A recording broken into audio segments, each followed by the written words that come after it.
What's up, everybody? Welcome to another episode of the BBQ Tips Podcast. I'm Christie Vanover, champion pitmaster, the girl behind one of America's top barbecue websites, girlscangrill.com, and a contestant on Food Network's Barbecue Brawl. I'm here to bring you quick barbecue tips to help you up your barbecue game. Today's topic is going to be a little bit philosophical. We're going to talk about risk-taking when it comes to competition barbecue. Do you have the guts to take a risk, to be bold, to be different? That's the whole topic of today's conversation. And the reason I want to talk about this is because I've been in kind of a rut myself. I'm honestly, for the past year or so, getting a little bit bored with competition barbecue. I love the sport of it, don't get me wrong. I love being with my friends and family. I love the challenge of cooking barbecue to please the judges, to try to get those calls. There are so many aspects about competition barbecue that I would never give up, and I love doing it. I'm still going to be on the circuit. But what I'm getting bored with are the flavor profiles, because here's what happens. There's amazing teams out there. They perform well, they get GCs, they get their top points, and then they share their tips and techniques. I mean, I'm guilty of sharing my tips and techniques as well, but what I try not to do all the time is necessarily share my flavor profiles, because what happens is when people share their flavor profiles, then everybody who watches those videos or goes to those classes are cooking the same flavor profiles. And who can blame them? I mean, I'm guilty of it myself. I've taken several classes. I've taken those techniques. I buy the rubs while I'm there. I buy the sauces while I'm there, and I test it out, and they perform well. They hit well on the circuit, and the judges love it. So it makes sense that we're in this loop. It makes sense that we're doing this.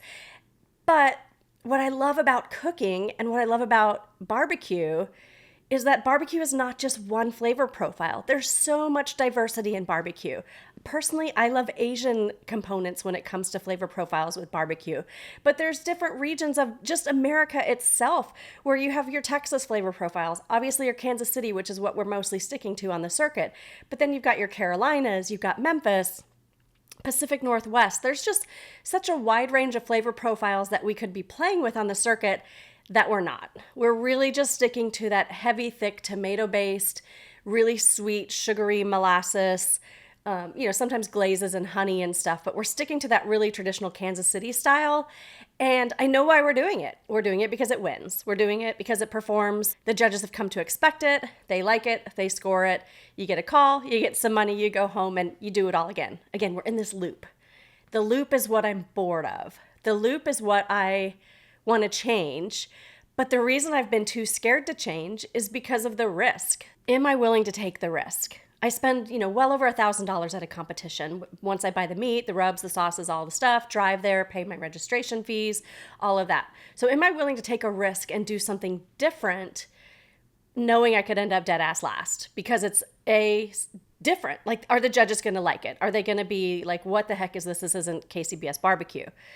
So let's dive into that a little bit. So I, in addition to competing, as you guys know, I'm also a judge. So I get to be part of this monthly judges call that KCBS judges all join in on from around the country, even around the world. I think there's some people from Canada and stuff, and maybe even Australia, who've attended sometimes. And these are all certified judges. A lot of them are master judges. So Brian DeCloud hosts these meetings, and any CBJ can attend and listen on the Zoom. And what's cool about it is he usually brings on different guests. They talk about the spice industry, the competition side of things, how to run a barbecue restaurant. It's really diverse. It's really cool. But this month's meeting was a little bit different. It was kind of an open forum among all the judges to just talk about things on the circuit, what they're seeing, what they're experiencing, and questions they may have. One of the judges asked a really intriguing question to the group, which is what sparked me to make this my topic this week. He said, when teams go to compete in another region, why aren't they changing their flavor profiles? For example, if a team from Kansas City travels to the Carolinas, why aren't they changing their flavor profiles to more of a Carolina-style barbecue? And on this call, there's a mix of judges and there's a mix of teams. So a couple teams spoke up and said, well, I do really well cooking the flavor profile that I cook, which is, more traditional Kansas City style. Again, that sweet tomato-based sauce. Why would I change a formula that wins? If I know that it wins wherever I go, I'm just going to keep cooking that formula because I know it performs well. So that was a fair point. Another person said, well, why would we change our flavor profiles just because we go to the Carolinas? Not all the judges are going to be from the Carolinas, because judges travel all over the country and all over the world as well. So you're not just getting North Carolina-based judges who just want North Carolina flavor profiles. You're getting judges from Kansas City, from Nevada, from wherever. So they all like all sorts of barbecue. So it's really hard to pinpoint your flavor profile to the location where the competition is. And that makes sense, but it also doesn't make sense. We are cooks from across the United States. We have all sorts of varying cultures and backgrounds. We do not all live in Kansas City. So why are we all cooking Kansas City style barbecue? The judges are from all over the country, some from all over the world. They have a diversity of palates. They like barbecue of all flavors. So why are we only giving them Kansas City style barbecue? Why aren't we changing things up? Why aren't we being more creative? That's the part of barbecue that I really miss, is the creativity. So my response to the judges is the reason that cooks stick to this plan is because we are afraid. We are afraid that if we give the judges something that is out of the ordinary, that is not a shiny red piece of chicken, that the judges have expectations and they're going to score us down. And that's not really fair to the judges because the rules are they're not supposed to have expectations. They are not supposed to insert their opinions of what they want in the box. It's purely supposed to be, does this meat look like it looks good, like it's going to taste good? Not, is this look like what I was expecting? I wanted my red shiny chicken thigh and that's not what I got, so I'm going to dock it down.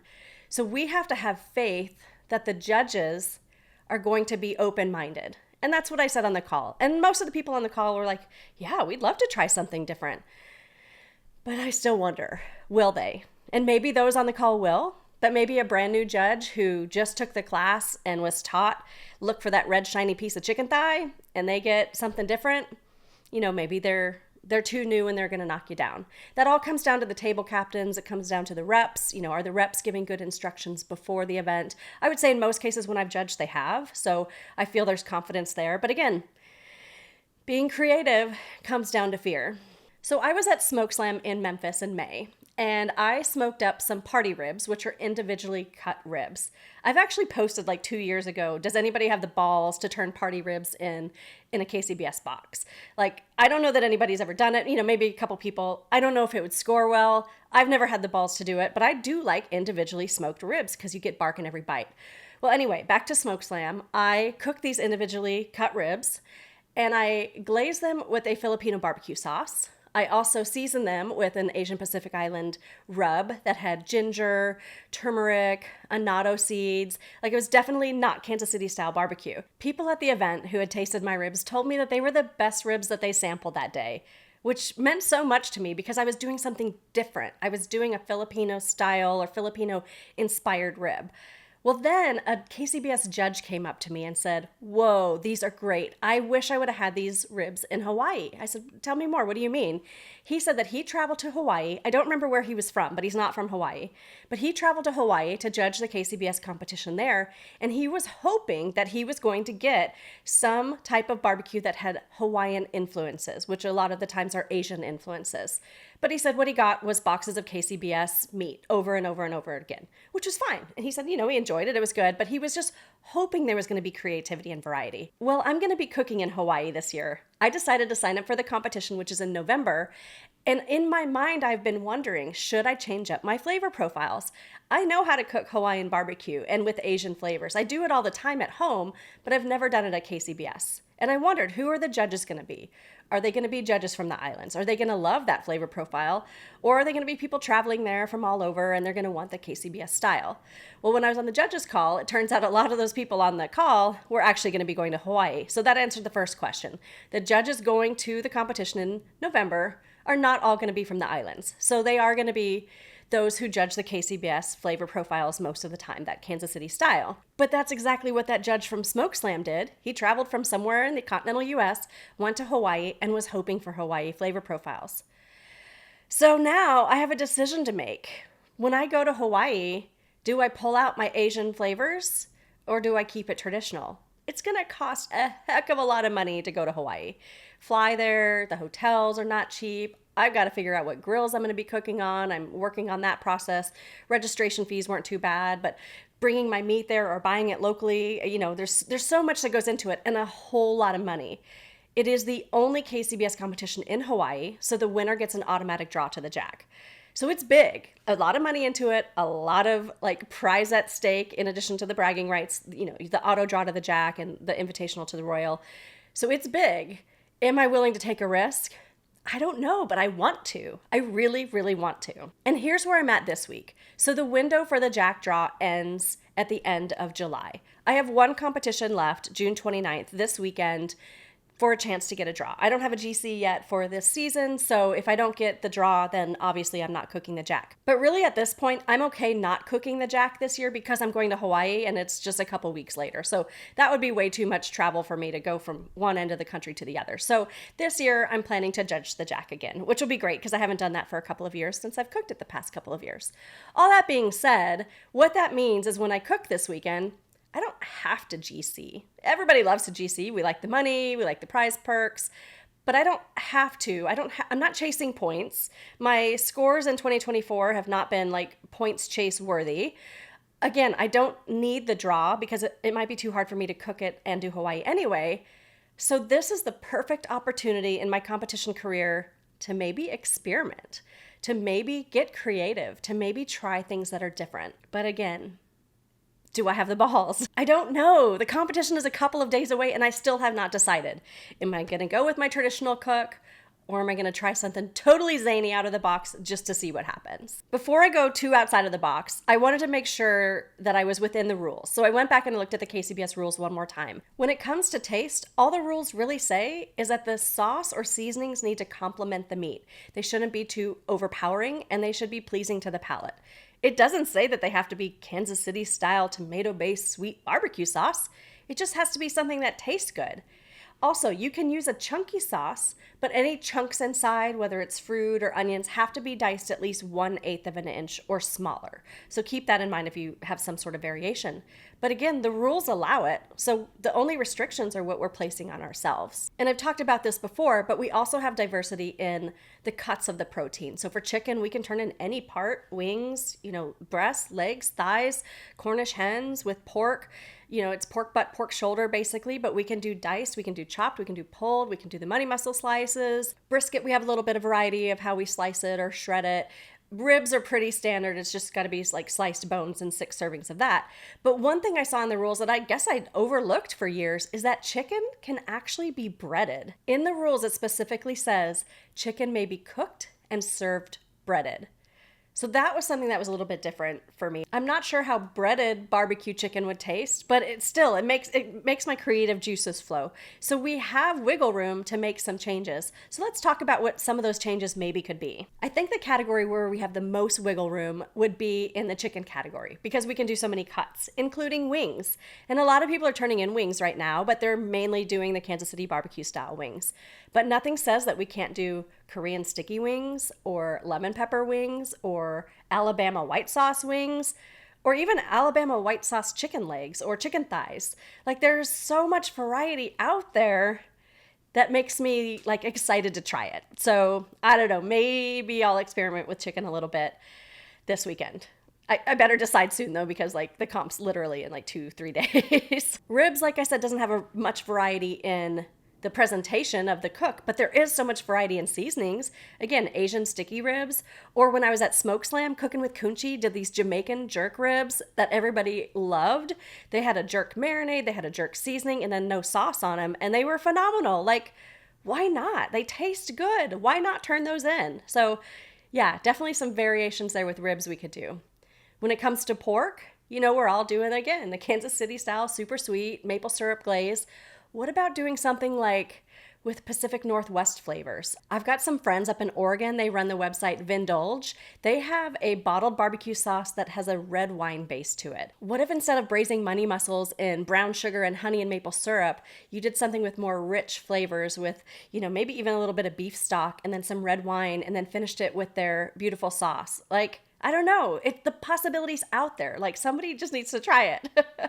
And then brisket, for me, I don't think I would vary too much on brisket. I love a good Texas beefy brisket, but what I have been playing around with is my presentation. So I've done slices forever. I've done burnt ends forever, but recently at a competition, I did, instead of burnt ends, instead of the cubes of the point, I did some mini little slices of the point. And I actually want to do a box with just point slices if the point turns out beautifully. But I've even thought about doing shredded point. Like we do shredded in our pork boxes, why not in our brisket boxes? Because shredded point, if you cook that meat so much that it's just like so tender and all that fat is rendered out and shred it beautifully and season it, it's so delicious. So that's the variations I think I would do with brisket. Beyond that, I'm not going to add too many weird flavor profiles to brisket because personally, I'm pretty much a salt, pepper, garlic girl when it comes to that. This contest that I'm doing this weekend also has dessert categories. We've got a cream pie, we've got a fruit pie, and we've got a cake. I have been playing around with those like for the past couple of weeks, and I've actually been loving it because I can be 100% creative on those. I mean, I know that people like cheesecake, and cheesecake will probably win the cream pie category, but I'm not doing cheesecake. I'm going to do something different because I like to be creative. I don't want to just be in that loop and in that zone anymore. I want to be different. So I don't know. I think this weekend I'm going to try something different. You guys have to be sure to follow me on the socials to see if I had the guts to go there. I'll share my turn-in boxes like I always do, and you'll be able to see if it's something that's out of the ordinary or that typical red, shiny Kansas City style barbecue. We'll see what direction I go. I would love to hear from you guys though. I want to hear if you've ever turned in something out of the box and how it was perceived. Did you score well? Do you think, if not, was it scored bad because you just didn't make it well? Or did it score bad because you think the judges just were like, I don't know what to do with this, it's not Kansas City style barbecue? I would love to hear if you had that experience. I also want to hear like, what flavor profiles would you rather be cooking if not Kansas City style barbecue? What risks would you like to take but you haven't had the guts to take? I don't know, maybe I'll take that risk for you. I'm ready to just shake things up and try things different and make this more creative and fun. So I think I've got the guts to do it. I think I do. Yeah, maybe. I don't know. Like I said, we'll see. Oh, guys, you guys are always so much fun. Thank you so much. Be sure that you hit subscribe. Be sure to leave me a rating if you are following this and listening to this on the audio podcast. Otherwise, if you're watching this on YouTube, I always love your comments. I try to respond to every single one of them. You guys, you can find thousands of barbecue tips and hundreds of barbecue recipes at girlscangrill.com, including so many of my competition secrets, at least with the traditional way of Kansas City style barbecue. Also, you can follow me on all of the socials at Girls Can Grill. Until next time, guys, happy grilling. And if you are competing this weekend, best of luck to you. And tell me if you change things up.